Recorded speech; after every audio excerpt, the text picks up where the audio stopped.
Hi, and welcome back to English Today. This is DVD 16 and the fourth DVD of your upper intermediate level.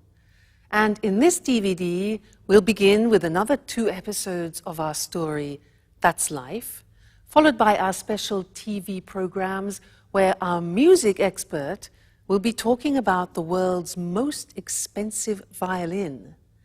And then our weather expert will be looking at the possibility of a new ice age in England. Then in the grammar section, we'll learn how to use the third conditional form in English, which is not easy. And then we'll be looking at how to make sentences using the verb wish to express a regret. So enjoy yourselves.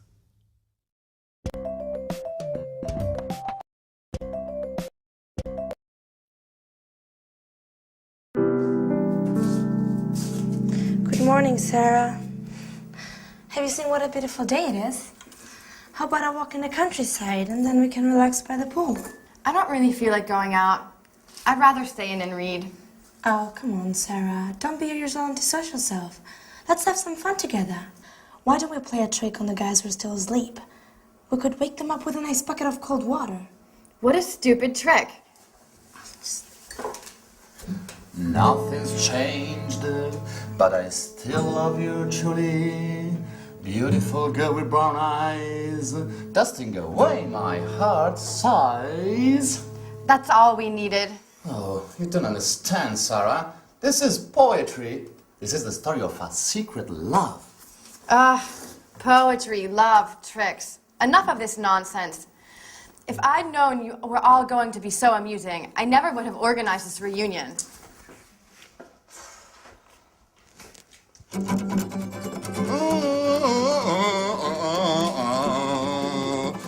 Beautiful girl with brown eyes, dusting away my heart aside.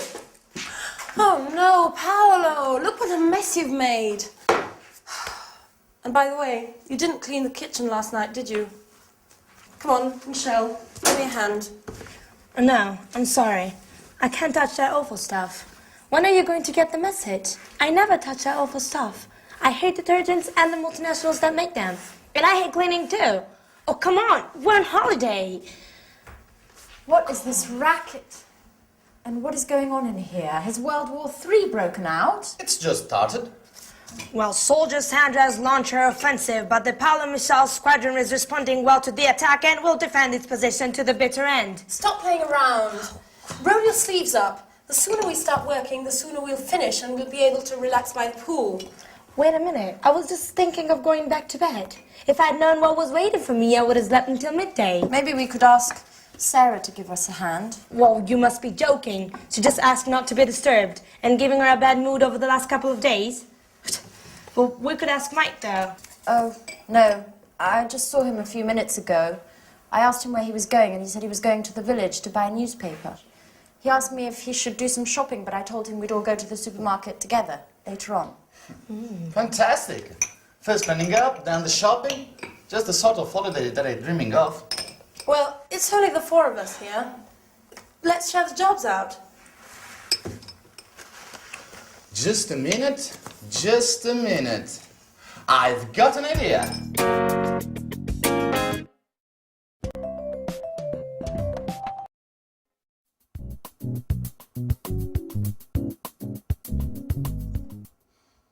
How about you and Anne having a cleaning competition?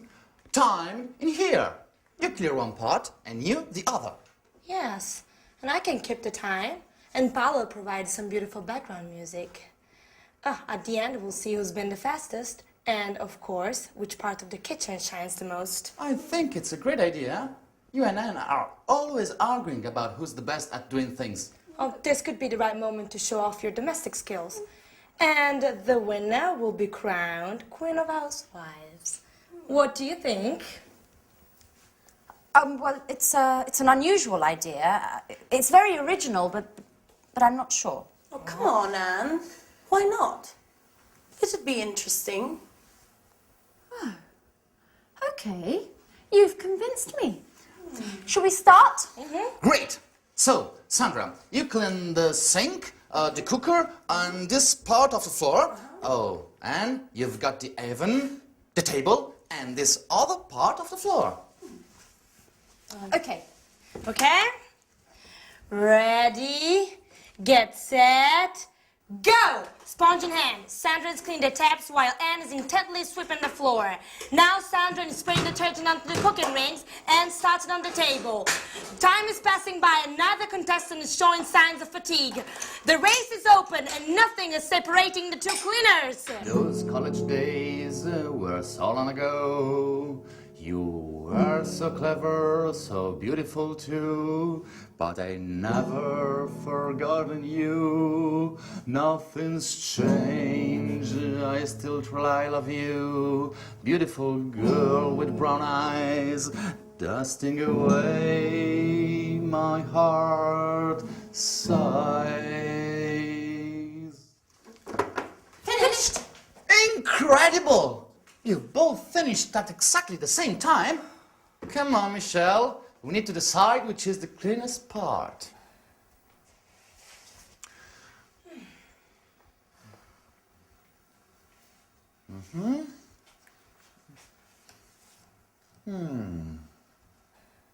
So, Who's won? Well, after a considerable discussion, the jury declares that the winner is... come on, don't keep us in the dark. Who's won? Or you've both won. It's a dead heat. You've finished together and both parts of the kitchen are perfectly clean. Okay, well, maybe it's better this way, Sandra. At least there'll be no arguing about who's better at cleaning. Yeah, you're right. Let's forget our rivalries, at least for today.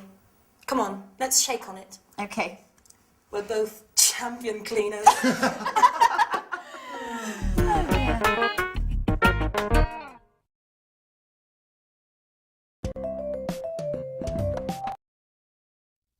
A cleaning competition.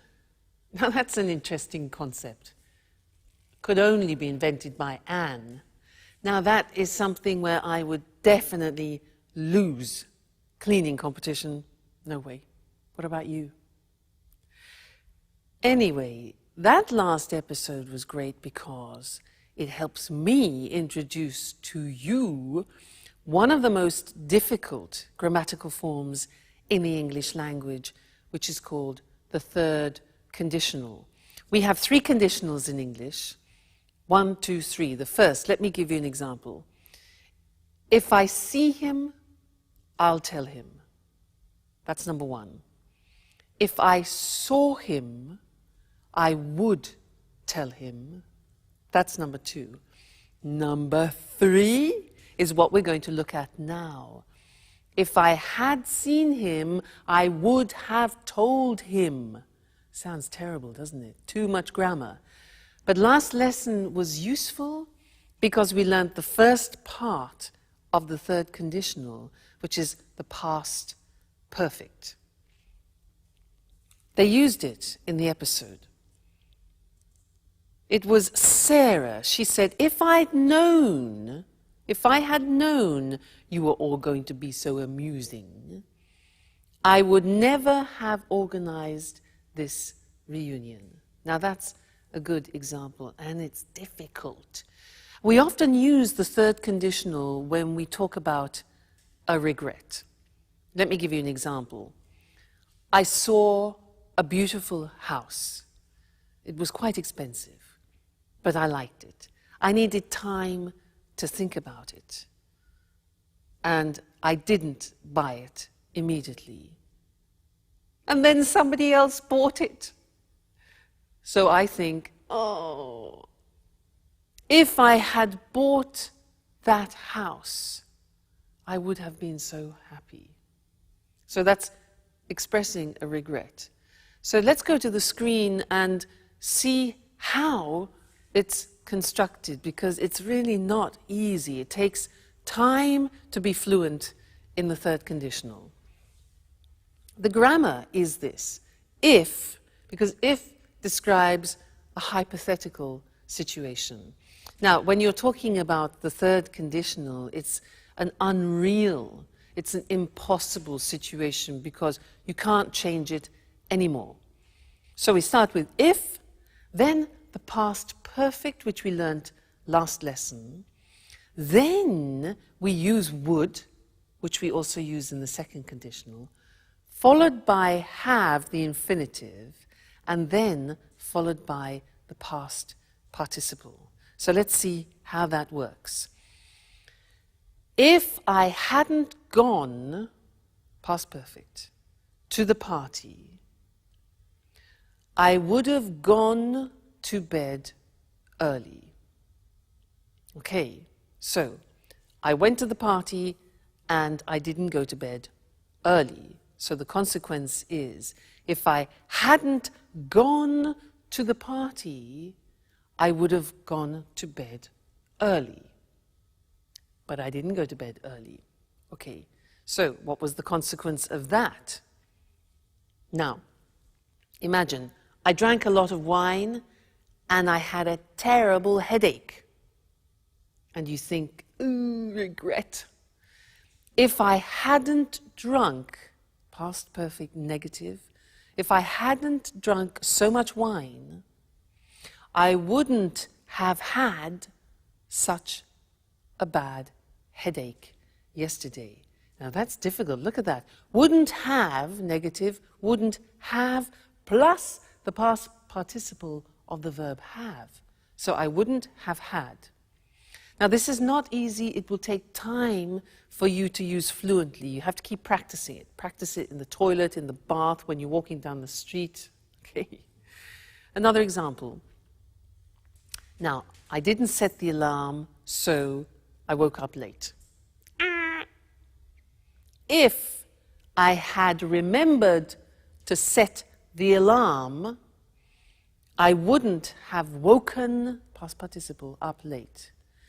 If I had remembered to set the alarm, I wouldn't have woken up late. Seems difficult, doesn't it? Takes practice. Another example. I missed the bus. I didn't get up. The bus went without me. So third conditional. If I had got up earlier, I would have caught the bus. If I had got up earlier, I would have caught the bus. Impossible situation, can't change it. If I hadn't been late for work because I missed the bus, so I was late for work, my boss wouldn't have been so annoyed. Wouldn't have been, you notice be in the past participle, been so annoyed. And the last one, well, we lost the contract because I went to the party, I drank too much wine and I missed the bus. Everything was late. So if I hadn't gone to the party, we wouldn't have lost the contract. If I hadn't gone to that party, we wouldn't have lost the contract. Okay? Terrible consequences of my irresponsible behavior.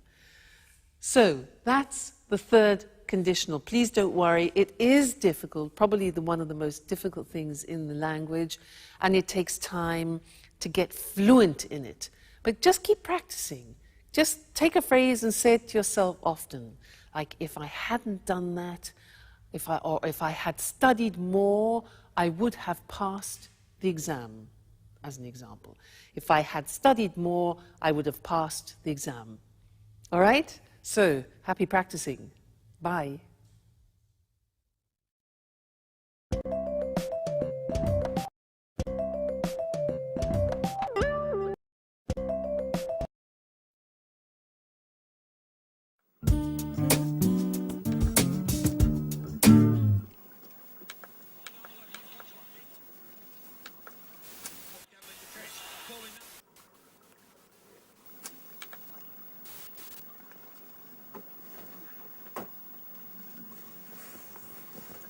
Hi, Sarah. Do you have a minute? I'd like to talk. Sure. Well, I'd like to apologize for the other evening. I swear I didn't do it on purpose. I didn't know anything about what had happened at the bar. Okay. I'll forgive you this time. great. I'm glad we've cleared up that misunderstanding. So tell me, how did the fire start?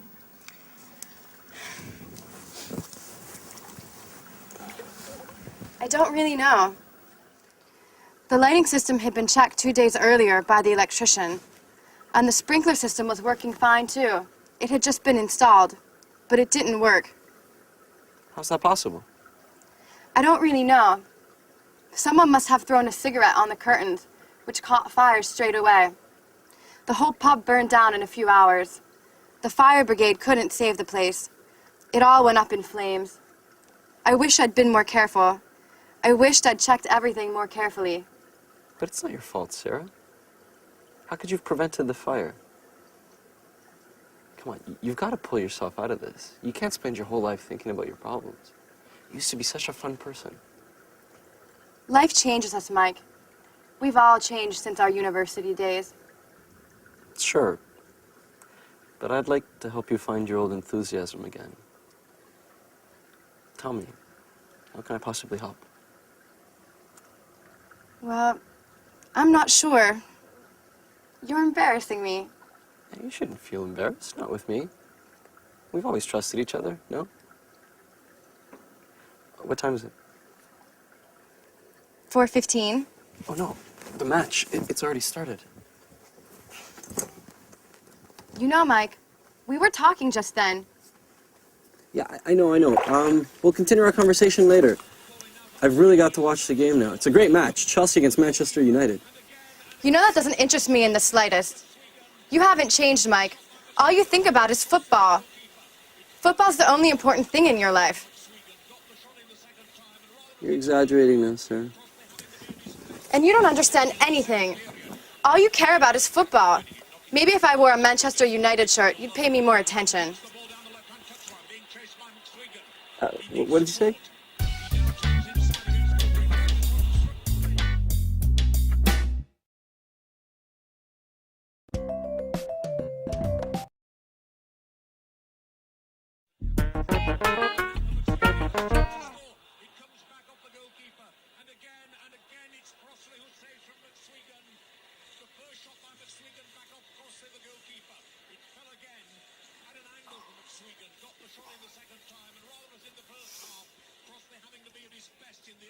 I tell you, I love you, but I'm afraid of being wrong with you. Beautiful girl, with brown eyes, dancing away my heart aside.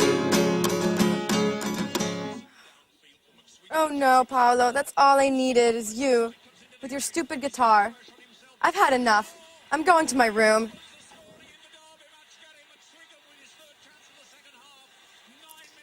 What's wrong with her?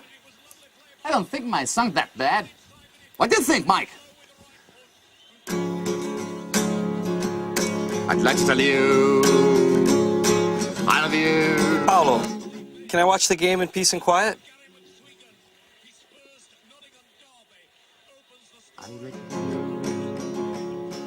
I love you. That's enough. I'm gonna go watch this somewhere else. I can't believe it. They're all mad here. I'd like to tell you, I love you. But I'm afraid of being wrong.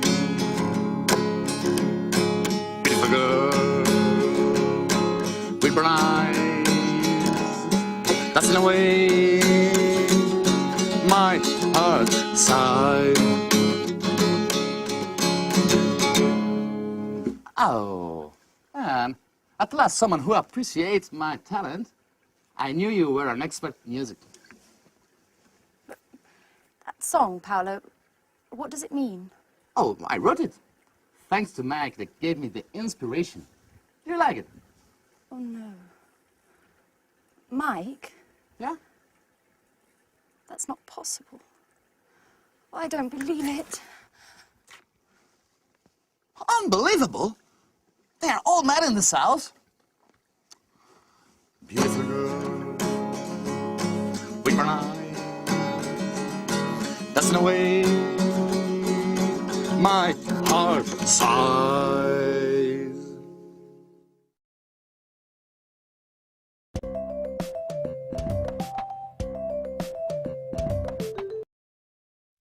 Hello again and welcome back for some more English language. And this lesson is a continuation of what we started in the last lesson where we learnt the third conditional, if I had known, I wouldn't have gone, where we are expressing a form of regret. And in fact, in this lesson, I want to show you another form of regret, which is very common in English. And in the last episode, you had a very good example of poor Sarah. Bye.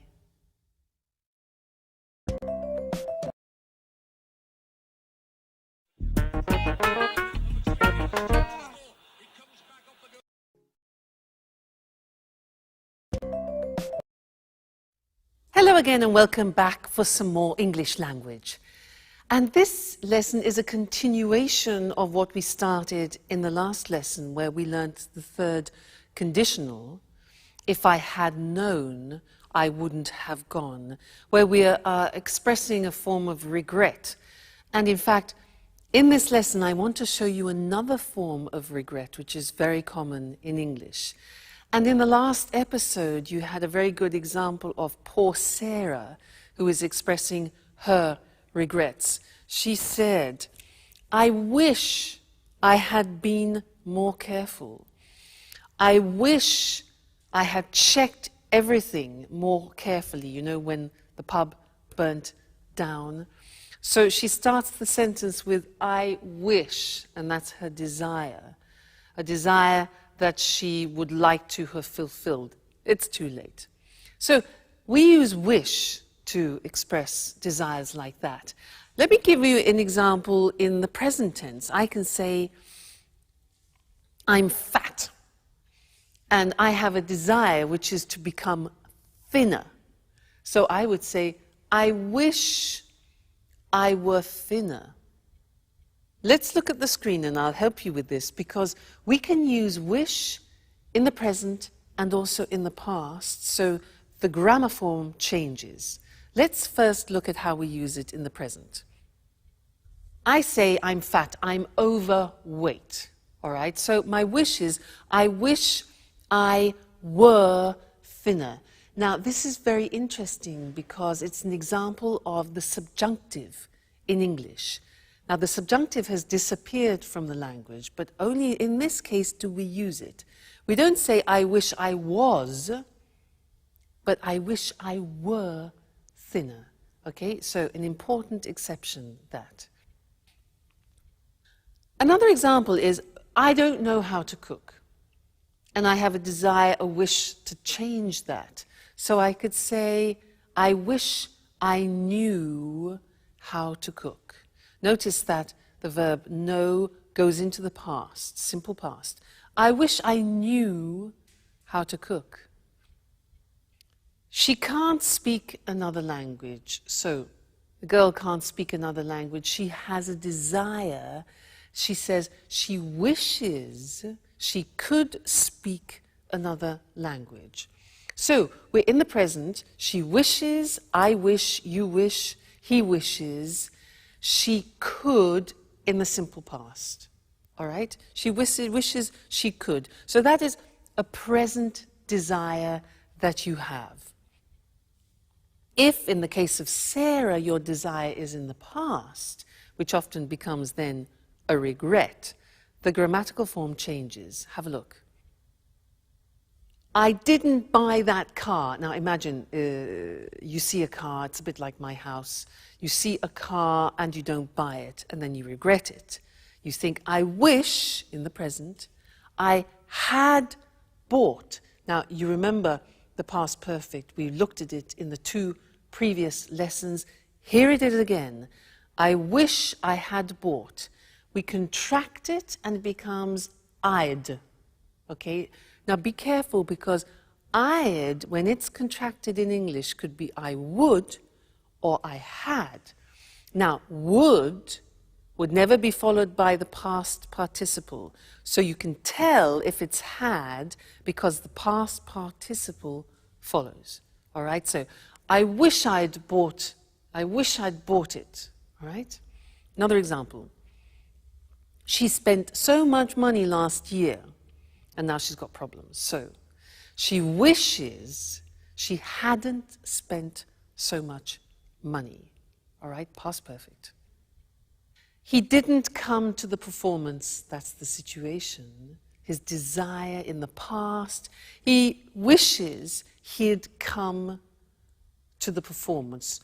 Or I could say, I wish he'd come to the performance. All right? One more. We lost the tickets. They wish they hadn't lost the tickets. Okay? So, that is an important verb, wish. It's important because often we want to express our desires both in the present, I wish I were thinner, and also in the past, I wish I had studied more languages. All right, so when you want to use wish, think, is it present, is it past? And then choose the correct grammar form. Great. So, I wish I had met you earlier. We could have done a lot of language together. But I look forward to seeing you next lesson. Okay? Bye.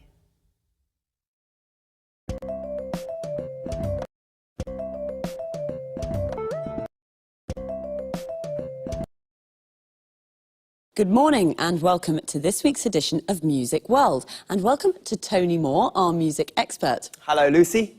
And good morning to all our music fans. Well, Tony, on May 16th, 2006, a Stradivari violin was sold at auction in New York for $3.5 million. The Christian Hammer violin, as it's called, had become the world's most expensive musical instrument. So why is this violin so special?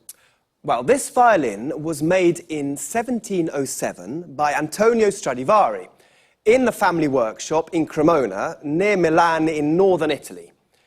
The years 1700 to 1720 are called Stradivari's golden period because of the exceptional sound quality of the instruments he made during this time. So why is the sound quality so good? Oh, good question, Lucy. During this period, Stradivari came up with some tiny improvements to the shape of the violin. Experts think that these changes to the shape of the violin, particularly to the shape of the belly and the back plate, may, in part, be responsible for their incredible sound quality. So it's the shape of the violins that makes them so sought after by the world's best musicians. Yes, but not only the shape. You know, the wood Stradivari used to make his violins may have been stored underwater in the Venice lagoon before he bought it. It's thought that this may have damaged the wood slightly and may in part be responsible for the special sound. So the shape and wood that was stored in the lagoon in Venice is why Stradivari violins are so special. Well, actually, there are one or two other possible explanations. Tell us more. Some music historians say that the varnish Stradivari used may be behind the exceptional sound quality. Others say the secret is in the glue he used. And two American scientists have recently suggested that the quality of these violins is due to the cold weather experienced in Europe during the period when the violins were made. Cold weather and wonderful violins. I don't see the connection, Tony. Well, you see, Lucy, the colder weather resulted in trees growing more slowly. The wood from these trees was denser than normal and makes a better sound when it's used for making violins. Interesting. I can see now that everything's perfect about these violins. By the way, who bought the Christian Hammer violin? We don't know, actually. Well, the buyer remained anonymous. He or she is probably a private collector. And what do you think the new owner will do with this wonderful instrument? Well, music lovers are hoping that the owner will allow the world's best violinists to play the instrument at concerts around the world. this has already happened in the past, with this violin too. Its previous owner allowed Yehudi Menuhin to play the Christian hammer 15 times. So we'll be able to listen to its glorious sound again. Well, Tony, thanks for a fascinating programme. Goodbye. Goodbye. And of course, goodbye to all music lovers. We'll meet again soon for another edition of Music World. Wow, I never thought a violin could be so expensive. Of course, we're talking about a very special violin. The violin is what we call a string instrument. A violinist is a musician who plays the violin, and he or she uses a bow. A bow is a long wooden rod with horsehairs used for playing string instruments. The violin we spoke about today was sold at an auction for a lot of money.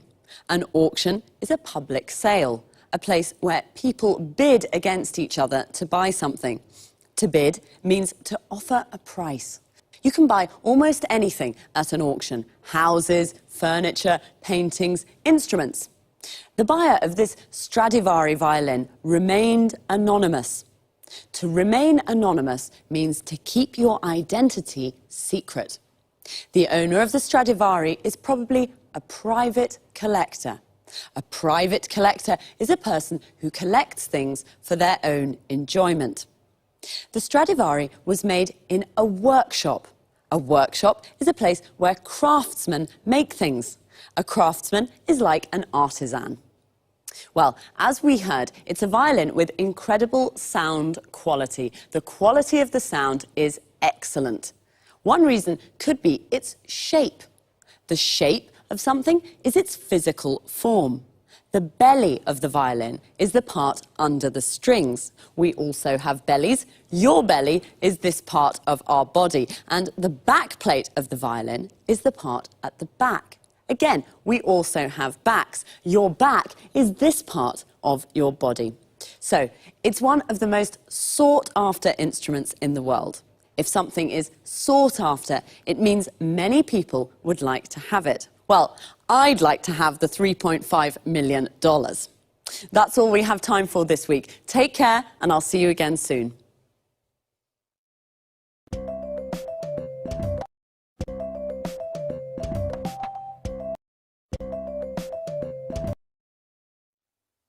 Good morning. Welcome to this week's edition of Climate Change. In the studio with me is our expert, Susan Furley. Hello, Eric, and good morning, everyone.